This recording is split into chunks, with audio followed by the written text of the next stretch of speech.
Okay. So ఇందులో మనం ఏం చూస్తామంటే మళ్ళీ ఒకసారి చూద్దాం. Nested if function multiple results ఉన్నప్పుడు మనం యూజ్ చేసేది nested if function. So here we have 5 different results. ఈ 5 డిఫరెంట్ రిజల్ట్స్ని ఈ ఇఫ్ కండిషన్తోనే ఎలా వాడాలో చూద్దాం. ఇంతకుముందు ఈ రిజల్ట్ అనే దానిలో ఓన్లీ పాస్ ఆర్ ఫెయిల్ అంటే 2 రిజల్ట్స్ ఉన్నవి మాత్రమే చూసాం. ఇందులో మనం మల్టిపుల్ రిజల్ట్స్ సో ఉన్నప్పుడు ఎలా వర్కౌట్ చేయాలనేది చూద్దాం. Is equals to if and here A అనే గ్రేడ్ రావాలంటే ఫస్ట్ ఆ పర్సన్ పాస్ అయి ఉండాలి. దాంతోపాటు వాడికి 270 కంటే ఎక్కువ వచ్చి ఉంటే వాడికి ఏ గ్రేడ్ ఇద్దాం అనుకుంటున్నాను కాబట్టి అంటే టోటల్ అండ్ రిజల్ట్ అనేవి రెండింటిని మనం వెరిఫై చేయాలి కాబట్టి అవి కూడా రెండు వర్కౌట్ అయితేనే ఏ గ్రేడ్ ఇవ్వాలి కాబట్టి I will use and total is greater than or equals to 270 comma result is equals to pass. If this happens give a grade, if not if and total is greater than or equals to 220 comma result is equals to pass, right? If this happens give B grade, right? Comma if and total is greater than or equals to 150 comma H2 is equals to pass, then give C grade, right? If this also not happen, again if and total is less than 150 comma and result is equals to pass, then give D grade. If this is also not happens, if last condition ఏంటి, నేను మళ్ళీ total verify చేయాల్సిన అవసరం లేదు కాబట్టి only result verify చేయాలి కాబట్టి and వాడాల్సిన పని నాకు లేదు కాబట్టి H2 is equals to fail కనుక అయితే ఏ గ్రేడ్ రావాలి, నో గ్రేడ్, రైట్. ఎక్కడ ఇఫ్ కండిషన్స్ని మనం ఓపెన్ చేసుకుంటూ వచ్చాం. First if condition, second if condition, third, fourth, fifth. So ఎన్ని ఇఫ్ కండిషన్స్ మనం అంటే ఎన్ని రిజల్ట్స్ ఉంటే అన్ని ఇఫ్ కండిషన్స్ వాడతాం కాబట్టి అన్ని క్లోజింగ్స్ మనం చేయాలి. వన్ కలర్ బట్టి వచ్చేస్తుంది. ఈ కలర్ మ్యాచ్ అయిందంటే ఈ క్లోజింగ్ ఎవరిది అంటే ఈ పర్టికులర్ ఇఫ్ది. మళ్ళీ ఇంకోటి మ్యాచింగ్ కోసం మీకు తెలియడం కోసం, దానివల్ల ఏం రూల్ ఏం లేదు ఇట్లనే ఉండాలని. సో అక్కడ మనకి మ్యాచింగ్ అనేది ఇస్తుంది. ఫస్ట్ది బ్లాక్ కలర్ కాబట్టి మనకి లాస్ట్లో కూడా బ్లాక్ కలర్ వచ్చింది అంటే we need to stop over there, right. అంటే 5 ఇఫ్ కండిషన్కి 5 క్లోజింగ్స్ అన్నమాట. సో ఎంటర్ చేయగానే ఇక్కడ వచ్చేసింది. ఎందుకు నో గ్రేడ్ వచ్చింది వీడికి అంటే టోటల్ 124 వచ్చింది కానీ ఏమైంది, రిజల్ట్ అనేది ఫెయిల్ అయింది కాబట్టి no grade. If you drag and drop then you will get this answers, right. So ఇదే ఎగ్జాంపుల్ని బేస్ చేసుకొని అంటే ఈ ఎగ్జాంపుల్ ఏదైతే నెస్టెడ్ ఇఫ్ కండిషన్ ఉందో అది కూడా ఎంప్లాయీ రిపోర్ట్లో యూస్ చేస్తాం. కానీ ఇక్కడ కొంచెము ఈ ఎంప్లాయీ రిపోర్ట్ని ఎలా తయారు చేయాలో ఒకసారి చూద్దాం, రైట్. ఇది కూడా మీకు ఎక్సర్సైజ్ లాగా యూజ్ అవుతుంది. సో ఇక్కడ ఎంప్లాయీస్ ఉన్నారు అండ్ వాళ్ళ శాలరీస్ ఉన్నాయి. ఇక్కడ నాకు కావాల్సింది టీఏ ఎంత, డిఏ ఎంత, హెచ్ఆర్ఏ ఎంత, పిఎఫ్ ఎంత, గ్రాస్ శాలరీ ఎంత, ఇన్కమ్ ట్యాక్స్ ఎంత, నెట్ శాలరీ ఎంత. You know all these things, right? TA, DA, HRA, you know all these things? No, sir. Okay. TA travelling allowances అంటే మీన్ ఎక్స్ట్రా అంటే మనం ఒక ఎంప్లాయీ పనిచేసినప్పుడు టీఏ, డిఏ ఇస్తారంటారు కదా extra శాలరీతో పాటు, బేసిక్ శాలరీతో పాటు, దాంతోపాటు హౌస్ రెంట్ అలవెన్స్ కూడా ఇస్తారు. దాని తర్వాత పిఎఫ్ అనేది మనం సేవింగ్స్ కోసం అంటే గవర్నమెంట్ మన కోసం ఒక అమౌంట్ అనేది సేవ్ చేసి పెడుతుంది. మనం ఎంత కడితే గవర్నమెంట్ కూడా అంత కడుతుంది. మనం 1000 కడితే గవర్నమెంట్ కూడా 1000 సేవ్ చేస్తుంది per month. So provident fund అనేది అది. సో మనం కట్టాలి కదా అది కట్టిన తర్వాత గ్రాస్ శాలరీ ఎట్లా వస్తుంది, సో దానిపైన ఇన్కమ్ ట్యాక్స్ ఎంత, దాని తర్వాత నెట్ శాలరీ అంటే టేక్ హోమ్ శాలరీ ఎంత అనేది ఇక్కడ ఫైండ్ అవుట్ అవుతుంది. ఇక్కడ ఒకసారి 1 by 1 చూద్దాం. టీఏ అంటే బేసిక్ శాలరీలో సురేష్కి 10,000 శాలరీ అయితే వాడి యొక్క బేసిక్ శాలరీలో 10% టీఏ ఇవ్వండి అని ఉంది ఇక్కడ ఎగ్జాంపుల్ కింద. మీకు 10% టీఏలు 20% టీఏలు ఎక్కడ కనబడో ఎక్కడ దొరకవు కూడా మీకు బయట. ఎగ్జాంపుల్ కింద తీసుకుంటున్న 10% అని, right. So travelling allowances basic salary పైన ఈజ్ ఈక్వల్స్ టు ఎట్లా ఫైండ్ అవుట్ చేయాలి, పర్సెంటేజ్ ఎట్లా ఫైండ్ అవుట్ చేయాలి, ఈజ్ ఈక్వల్స్ టు C2ఏ కదా బేసిక్ శాలరీ ఉంది. అర్థమవుతుందా madam? Yes sir, yes. C2 ఎంత పర్సెంటేజ్ అన్నాడు? 10 కదా. C2 స్టార్ 10%, అంతే కదా. You will get the answer. Again DA కూడా ఏమన్నాడు? హెచ్ఆర్ 10% అన్నాడు. సో బేసిక్ శాలరీ C2 పైన 10% కాబట్టి 10%. Enter, you will get the answer. HRA ఎంత? 5% కదా. సో బేసిక్ పైన 5%. You will get the answer. PF ఎంత అన్నాడు? అగైన్ 5% అన్నాడు కదా. సో బేసిక్ శాలరీ పైన 5%, రైట్. ఇప్పుడు గ్రాస్ శాలరీ ఎట్లా వస్తుందంటే basic salary plus TA plus DA plus HRA ఇవన్నీ మనకు వచ్చేవి, రైట్. దానిలో నుంచి మనకి మన అకౌంట్ల నుంచి వెళ్ళేది ఏంటి? Provident fund. కాబట్టి నీకు గ్రాస్ శాలరీ ఎట్లా వస్తుందంటే is equals to C2 plus D2 plus E2 plus F2 minus G2. Minus ఎందుకు చేస్తున్నాను ఇక్కడ? పిఎఫ్ని మైనస్ చేయాలి కదా.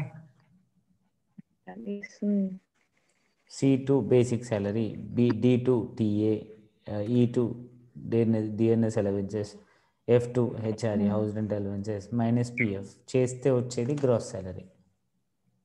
ఎంత పడి గ్రాస్ శాలరీ ఎంత? 12,000. So if you do drag and drop then you will get the answers for everyone. Okay. దాని తర్వాత ఇన్కమ్ ట్యాక్స్ ఉంది కదా. ఇన్కమ్ ట్యాక్స్ అందరూ ఒకేలాగా పే చేస్తారా? Based on salary only you will get on the salary. yes. So నేను ఇక్కడ ఒక చిన్న క్రైటీరియా అనుకున్నాను. ఇది గవర్నమెంట్ క్రైటీరియా కాదు, ఏ క్రైటీరియా కాదు, just for example. If gross salary, ఒక పర్సన్ యొక్క గ్రాస్ శాలరీ 20,000 కంటే తక్కువ ఉంటే వాడికి 0% ట్యాక్స్ ఇద్దాం అనుకుంటున్నాను నేను. అదే శాలరీ 20,000 నుంచి 50 మధ్యలో ఉంటే వాడికి 5% ఛార్జ్ చేద్దాం అనుకుంటున్నా. ఒకవేళ 50 to 1 lakh మధ్యలో ఉంటే 10 అనుకుంటున్నా. మోర్ దాన్ 1 lakh అయితే 20% అనుకుంటున్నా. ఇందులో 20%, 0%, 5% ఇది బేసిక్ అంటే గ్రాస్ శాలరీలో మనకు వచ్చిన గ్రాస్ శాలరీలోనే, రైట్. సో ఇక్కడ మీకు ఏమర్థమైంది క్రైటీరియా చూస్తే?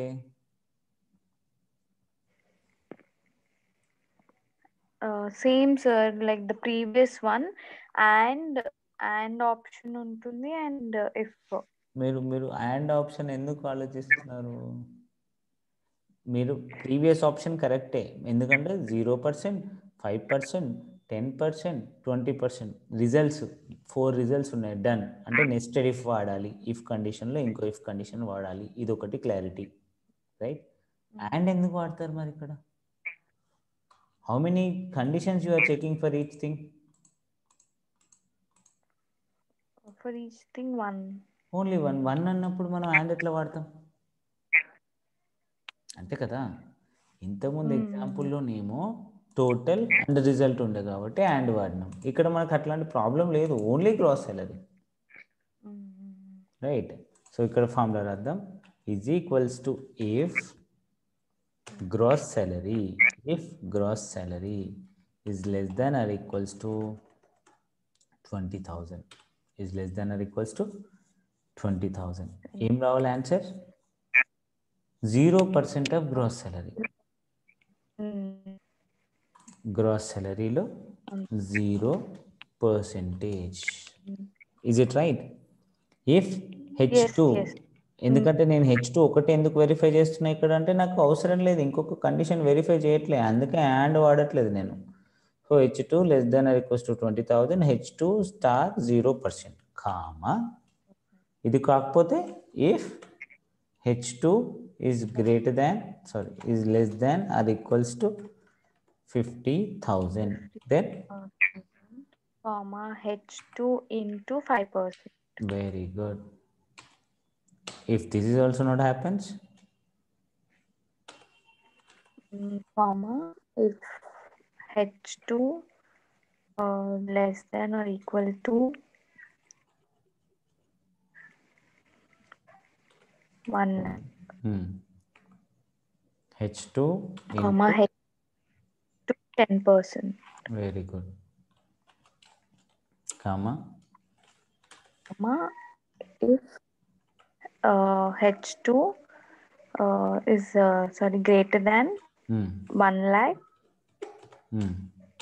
comma H2 into 20%. Very good, that's it. అయిపోయింది కదా, 4 రిజల్ట్స్ అయిపోయినాయి కదా. సో ఎన్ని కండిషన్స్ వాడాం? 4 కదా. 1 2 3 4 అంటే ఎందుకు వీడికి 0 వచ్చింది? ఎందుకంటే గ్రాస్ శాలరీ లెస్ దాన్ 20 ఉంది కాబట్టి. Just do drag and drop.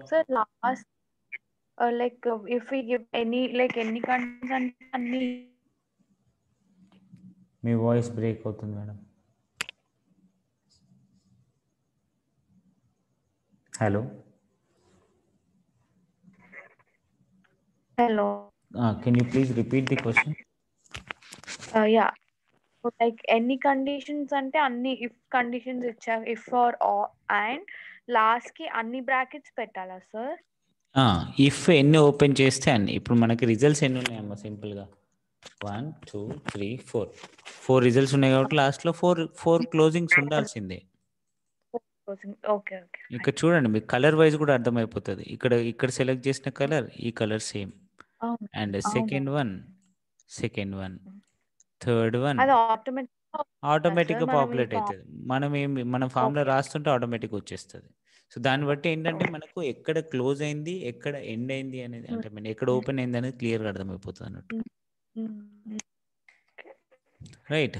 So ఇప్పుడు నెట్ శాలరీ అంటే టేక్ హోమ్ శాలరీ, అంటే ఇన్కమ్ ట్యాక్స్ కట్టిన తర్వాతనే కదా టేక్ హోమ్ శాలరీ వచ్చేది. గ్రాస్ శాలరీలో నుంచి ఇన్కమ్ ట్యాక్స్ని మైనస్ చేయండి. ఏం చేస్తారు? గ్రాస్ శాలరీలో నుంచి H2 minus I2, enter, do a double click, అయిపోయింది. సరే, సురేష్ శాలరీ 1,20,000 చేద్దామమ్మా. ఆటోమేటిక్గా నెంబర్స్ చేంజ్ అవుతాయా లేదా? చూడండి, 1,20,000 చేస్తే TA 12,000, DA 12,000, HRA 6,000, PF 6,000. So ఇందాక ఇక్కడ ఈ ఎందుకు వస్తుందమ్మా? మోర్ దెన్ సైంటిఫిక్ ఫార్మాట్లో ఉంది. దాన్ని విడ్త్ ఇంక్రీజ్ చేసుకుంటే మనకు కనబడిపోయింది. గ్రాస్ శాలరీ ఎంత? 1,44,000 రూపీస్.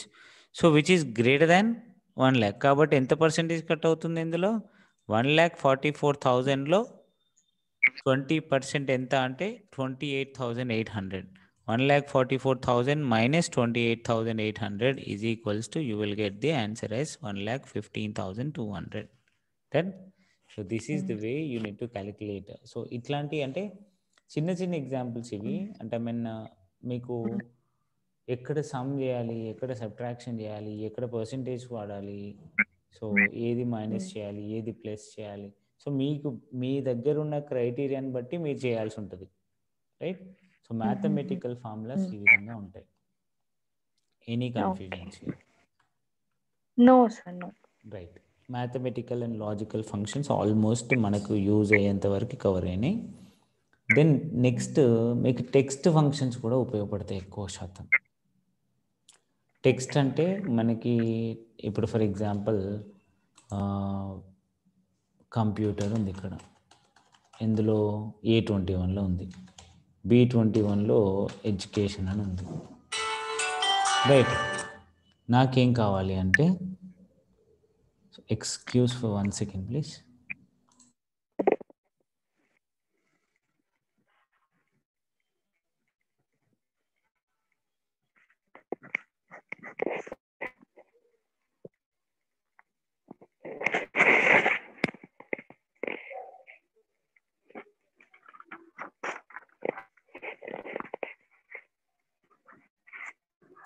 ఎస్, ఇక్కడ A21లో కంప్యూటర్ ఉంది, B21లో ఎడ్యుకేషన్ అని ఉంది. సో నాకు ఇక్కడ ఫైనల్గా ఇక్కడ ఏం రావాలంటే కంప్యూటర్ ఎడ్యుకేషన్ అని రావాలి. సో ఈజ్ ఇట్ పాసిబుల్ నార్మల్గా? నో అంటే హలో, యూజ్ చేయొచ్చు. నాట్ కాపీ పేస్ట్ చేస్తే ఏమవుతుంది? Copy paste. మరి ఇది కాపీ చేయాలంటే ఇది కాపీ చేసి సెల్ని ఎడిట్ చేసి స్పేస్ ఇచ్చి పేస్ట్ అనాలి. వచ్చిందా? రాలేదు. సో మళ్ళీ టెక్స్ట్ని ఎడిట్ చేసి కాపీ చేసి ఇందులోకి వచ్చి ఎడిట్ చేసి పేస్ట్ చేస్తే అప్పుడు వస్తుంది.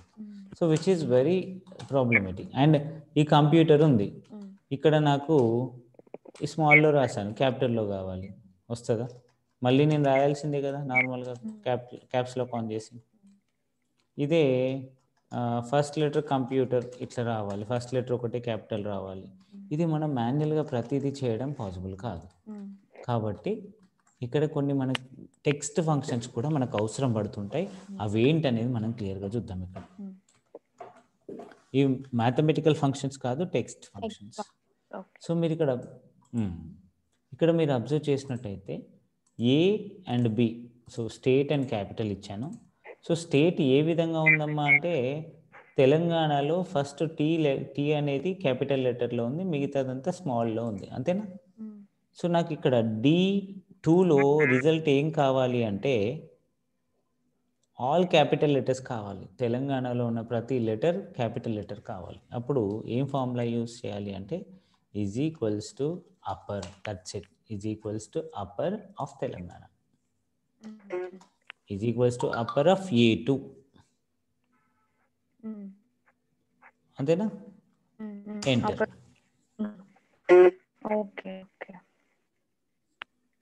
మళ్ళీ D2లో అన్ని క్యాపిటల్ లెటర్స్ ఉన్నాయి కదా, నాకు E2లో అన్ని స్మాల్ లెటర్స్ కావాలి. ఇక్కడ is equals to lower of Telangana D2. Done. You will get all small letters including first letter. Sir ఒక డౌట్, ఇప్పుడు లోవర్ లో ఈక్వల్ టు A2 ఎందుకు తీసుకోలేదు సార్? అంటే మీరు ఏదైనా తీసుకోవచ్చు, మీరు ఏదైనా తీసుకోవచ్చు. హైదరాబాద్ కూడా తీసుకోవచ్చు, ఇక్కడ B2 కూడా తీసుకోవచ్చు, ప్రాబ్లం లేదు. నేను జస్ట్ ఎగ్జాంపుల్ కింద ఇక్కడ అన్ని క్యాపిటల్ ఉన్నాయి కదా, అన్ని స్మాల్ అవుతాయి అని చెప్పి చెప్తున్నా నేను. మీరు A2 తీసుకోవచ్చు, B2 తీసుకోవచ్చు, D2 ఏదైనా తీసుకోవచ్చు. నేను ఇప్పుడు B2 తీసుకుందాం, సరే. B2లో క్యాపిటల్ H ఉంది, మిగతా అన్ని స్మాల్ ఉన్నాయి, హైదరాబాద్ అని. ఈసారి లోయర్ అని రాస్తే ఏమవుతుంది? ఫస్ట్ లెటర్ కూడా స్మాల్ అయిపోతుంది, లోయర్ అయిపోతుంది మొత్తం. ప్రాపర్ అంటే ప్రాపర్ కేస్ అంటే ఏంటి? వర్డ్లో ఉన్న ఫస్ట్ లెటర్ క్యాపిటల్ కావాలి. సో ఇక్కడ హైదరాబాద్లో ఫస్ట్ లెటర్ క్యాపిటల్ ఉందా? లేదు. మళ్ళీ దాన్ని నేను ప్రాపర్గా మార్చాలనుకుంటున్నాను. So proper of Hyderabad, proper of E2. అర్థమవుతుందా మేడం? అప్పర్ అంటే ఆల్ క్యాపిటల్స్, లోయర్ అంటే ఆల్ స్మాల్, అది మీరు ఏదైనా కానీ. అండ్ ప్రాపర్ అంటే అది క్యాపిటల్లో ఉందనుకోండి ఫస్ట్ లెటర్ మాత్రమే క్యాపిటల్ అవుతుంది, స్మాల్లో ఉందనుకోండి ఫస్ట్ లెటర్ మాత్రమే క్యాపిటల్ అవుతుంది. వర్డ్లో ఉన్న ఫస్ట్ ఆల్ఫాబెట్ని క్యాపిటలైజ్ చేయాలంటే మనం ప్రాపర్ అనే ఫంక్షన్ యూజ్ చేస్తాం. Is equals to proper of something, you will get like this. Capital వచ్చేసింది వర్డ్లో ఉన్న first letter. Just do drag and drop. చూడండి ఇక్కడ క్యాపిటల్ ఆంధ్రప్రదేశ్ అన్ని క్యాపిటల్స్లో వచ్చాయి, ఇక్కడ అన్ని స్మాల్స్లో వచ్చాయి, ఇక్కడ మాత్రం ఫస్ట్ లెటర్ క్యాపిటల్ అయింది. రైట్, అర్థమైందా?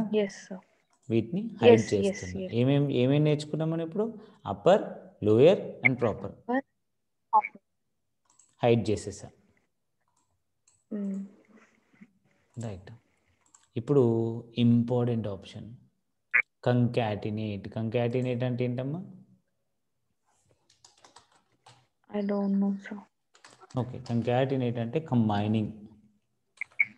A2లో ఉన్న సెల్ A2లో ఉన్నది అండ్ బీటీలో ఉన్నది, రెండింటిని కలిపి రాయాలనుకో. ఇందాక కంప్యూటర్ ఎడ్యుకేషన్ కలిపి రావాలన్నాను కదా. Is equals to concatenate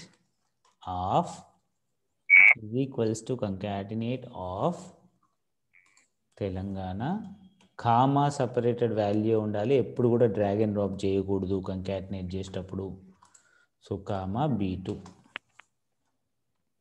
concatenate of A2 comma B2. Done. Enter అన్నాను. వచ్చేసిందా? తెలంగాణ హైదరాబాద్ పక్క పక్కన వచ్చేసింది కదా.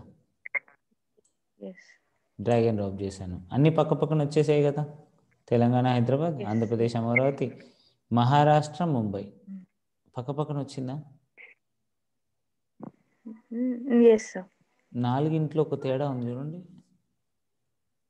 ఒకటి తేడా ఉంది. కామనా?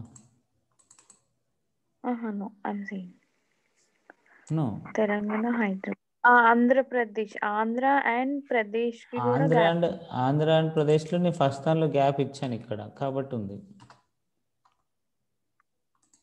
ఇక్కడ మధ్యలో గ్యాప్ వచ్చిందా నాకేమన్నా? ఆంధ్రప్రదేశ్కి అమరావతికి గ్యాప్ ఉందా? తెలంగాణకి హైదరాబాద్ గ్యాప్ ఉందా? కర్ణాటక బెంగళూరుకి? మరి మహారాష్ట్ర ముంబైకి ఎందుకు వచ్చింది?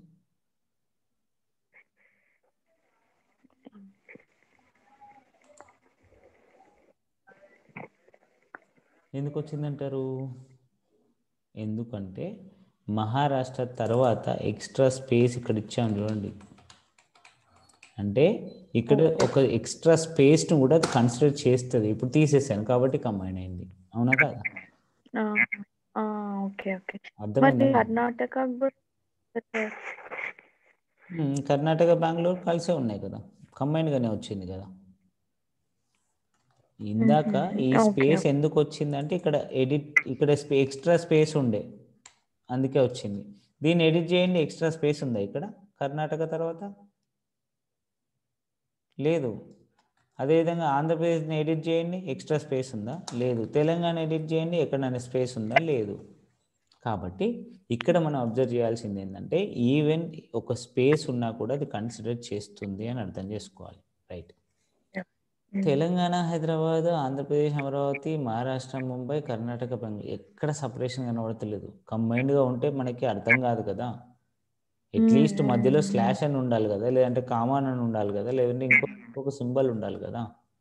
అట్లుంటేనే మనకి తేడా తెలుస్తుంది. అంటే రెండు సెల్స్ని కంబైన్ చేయాలి, కానీ మధ్యలో ఇంకొక స్పేసు కామాను ఏదో ఒకటి రావాలనుకున్నాను అనుకోండి, సేమ్ కంకాటినేట్ ఫార్ములా యూజ్ చేయండి. తెలంగాణ కామా ఏం రావాలనుకుంటున్నారు మధ్యలో? స్లాష్ కదా. ఏ సింబల్ ఇచ్చినా కూడా డబల్ కోట్స్లో ఇవ్వండి.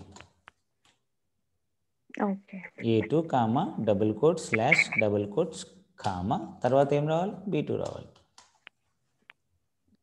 ఇందాక ఈ డబుల్ కోట్లు స్లాష్లు ఈ కామా మనం పెట్టలేదు, ఎందుకంటే అవసరం లేదు కాబట్టి కంబైన్ చేసేసినాం. ఈసారి అవసరం అంటున్నా స్లాష్ మధ్యలో, కాబట్టి A2 comma double quote slash double quotes comma B2 వచ్చేసిందా లేదు? If you do a double click, then you will get the same thing. చెప్పరా formula? Equal to concatenate is equals to concatenate A2 comma double quotes ఏది ఏ symbol అయినా కూడా double quotes. ఈసారి నేను star అంటున్నాను, స్లాష్ పెట్టాలన్న రూల్ ఏం లేదు కదా, స్టార్ అంటున్నాను. Comma B2. Enter. Drag and drop. Done. So ఈ విధంగా మనం చెప్పండి మేడం. నథింగ్ సార్, వింటున్నా. Okay, good. నెక్స్ట్ ఇంకొక ఫంక్షన్ ఉంది, ట్రిమ్ అనే ఫంక్షన్. ట్రిమ్ అనే ఫంక్షన్ కోసం మనకి C అనే కాలం కావాలి. వీటన్నిటిని ఎందుకు హైడ్ చేస్తున్నా? మనకి స్క్రీన్ పక్క పక్కన మీకు రిజల్ట్ ఈజీ కనబడడానికి కోసం హైడ్ చేస్తున్నా అంతే. ఓకే, C2లో మీరు ఎడిట్ చేస్తే కనుక 3 తర్వాత ఒక స్పేస్ ఉందా? ఎస్ లాట్ 1కి 3కి మధ్యలో కూడా స్పేసెస్ ఉన్నాయా? ఎస్ ఏ అండ్ వీటన్నిటి మధ్యలో కూడా స్పేసెస్ ఉన్నాయా? ఏ అండ్ 1కి? ఎస్ సార్ నాకు ఈ ఎక్స్ట్రా స్పేసెస్ వద్దు, ఒక్కొక్క స్పేసే కావాలి మధ్యలో. ఎక్స్ట్రా స్పేసెస్ ఏం వద్దు నాకు. ఇది చూడండి,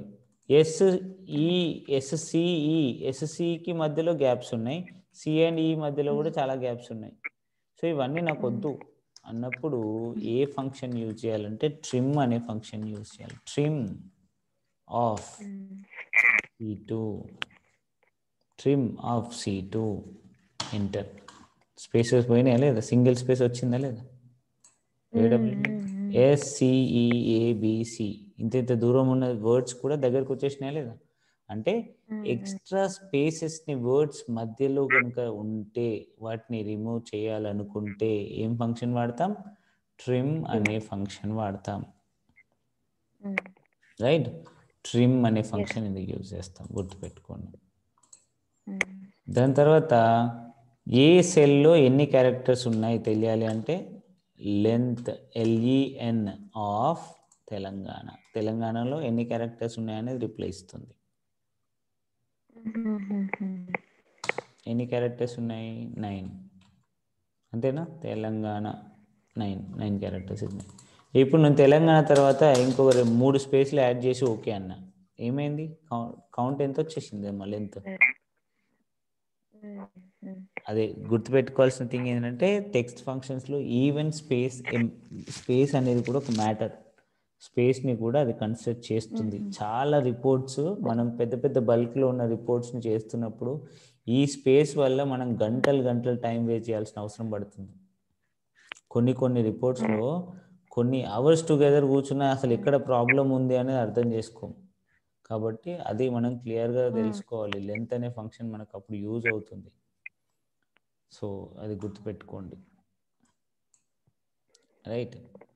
దాని తర్వాత ఎగ్జాక్ట్ అనే ఫంక్షన్ ఉంది. ఎగ్జాక్ట్ అని ఎప్పుడు వాడతారు మీరు? Same thing. ఇప్పుడు A2లో ఉన్న టెక్స్ట్ B2లో సేమ్ ఉందనుకోండి, నాకు ఎగ్జాక్ట్ అని ట్రూ అని రావాలి, లేకపోతే ఫాల్స్ అని రావాలి. ఎగ్జాక్ట్ ఆఫ్ A2, B2 అంతే. నేను ఏమడుగుతున్నా ఇప్పుడు? A2 అండ్ B2లో రెండు సేమ్ ఉన్నాయా? సేమ్ ఉంటే ట్రూ రావాలి, లేదంటే ఫాల్స్ రావాలి. ఎందుకు ఫాల్స్ వచ్చింది అంటే రెండు సేమ్ లేవు కదా. A2లో తెలంగాణ ఉంది, B2లో హైదరాబాద్ ఉంది. అర్థమవుతుందా మేడం? ఓకే. ఎగ్జాక్ట్ అనేది రెండు సేమ్ ఉంటేనే ఇవ్వాలి. సరే, నేను B2లోని ఈ విధంగా తెలంగాణనే రాస్తున్నా, మరి అయినా కూడా ఫాల్స్ వచ్చింది ఎందుకు? అంటే the text is different now. Same text కదమ్మా, Telangana TELANGA. The capital B దాంట్లో very good. So even that also matters. టెక్స్ట్లో స్మాల్ అండ్ క్యాపిటల్ లెటర్స్ కూడా వ్యారీ అవుతాయి. ఓకే. సో ఇదన్నమాట దీనికి సంబంధించింది. అండ్ లెఫ్ట్, మిడ్, రైట్ అని ఉంది కదా.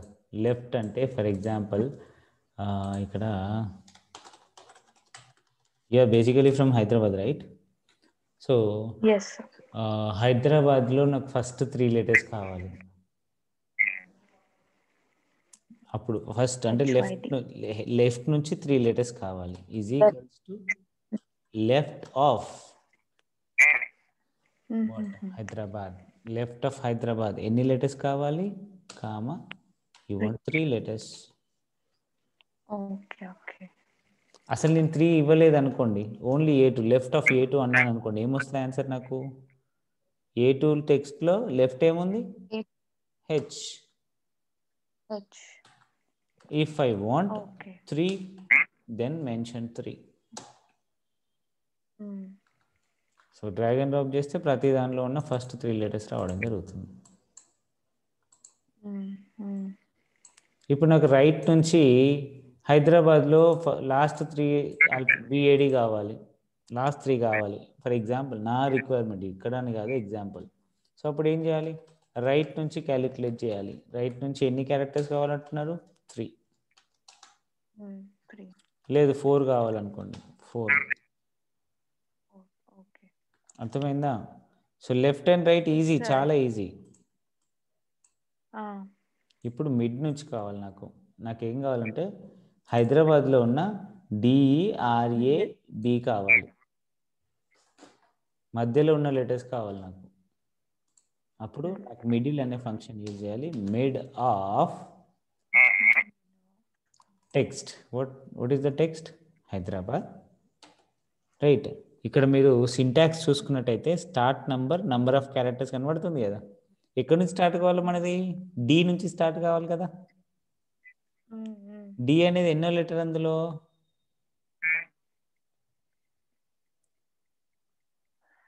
లాస్ట్ నుంచి mid sir, mid right, third letter.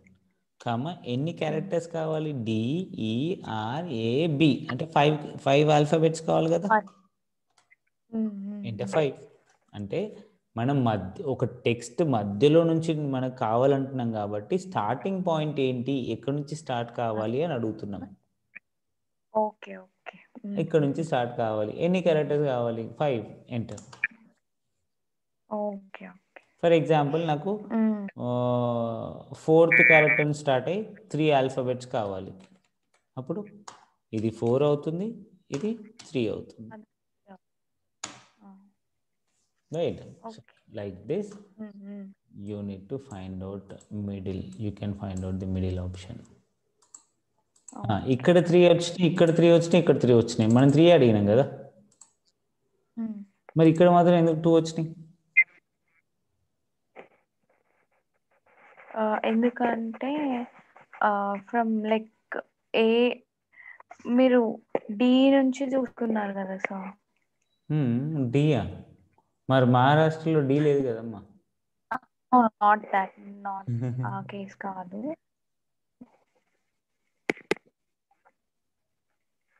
Only Andhra select చేశారు కదా సార్. ఇక్కడ హైదరాబాద్ సెలెక్ట్ చేశాను. ఓన్లీ ఆంధ్ర ఎందుకు సెలెక్ట్ చేశాను? మొత్తం సెలెక్ట్ చేశాను. ఇక్కడ నుంచి చూడండి, ఫార్ములాలో ఏముంది? A3 ఉందా లేదా? A3 అంటే ఆంధ్రప్రదేశ్ మొత్తం ఉన్నట్టే కదా.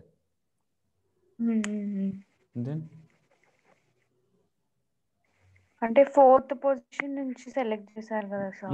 4th పొజిషన్ నుంచి సెలెక్ట్. 4th పొజిషన్ ఏంటి? ఆర్.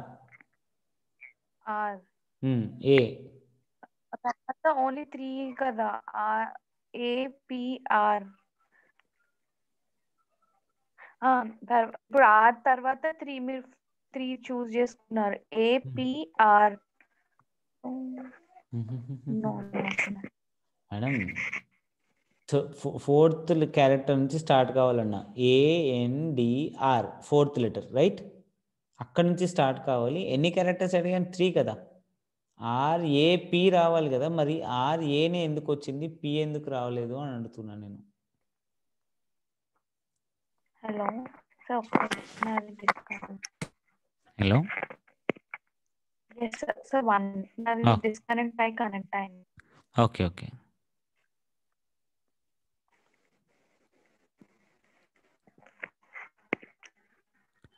ఇప్పుడు ANDRA స్పేస్ అని ఉంది కదా. 4th క్యారెక్టర్ అంటే ఆర్, రైట్. అక్కడ నుంచి 3 క్యారెక్టర్స్ అడిగాను. RA తర్వాత ఏం రావాలి? మధ్యలో స్పేస్ ఉంది కదమ్మా. ఒక స్క్రీన్ అనిపించదు.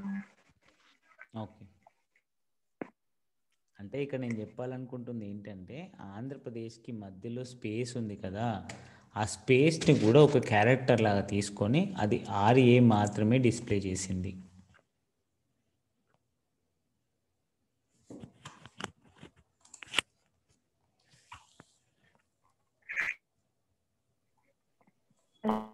Yes ma'am. 1 month అది ఊరికి డిస్కనెక్ట్ అయ్యి కనెక్ట్. ఓకే మ్యామ్, ఇది అర్థమైందని నేను చెప్పింది కొంచెం క్లారిటీ వచ్చింది కదా. ఎగ్జాక్ట్ అవి రైట్ అది అర్థం మిడ్ కూడా అర్థమైంది కానీ ఓన్లీ మీరు రేస్ చేసిన పాయింట్ నేను రేజ్ చేసిన పాయింట్ ఏంటంటే 4th character R, 5th character A, 6th character ఇక్కడ ఏంటి?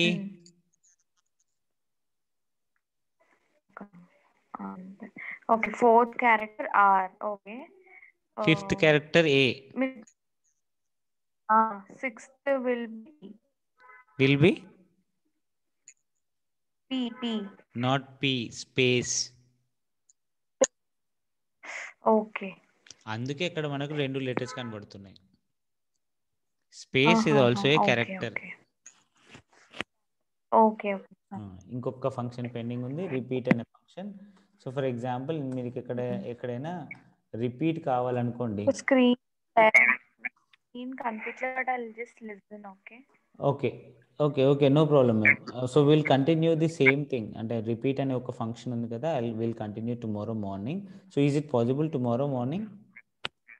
yes tomorrow time morning 7. So okay we'll continue tomorrow morning because that might be signal problem for you or me, I don't know. So we'll continue, right?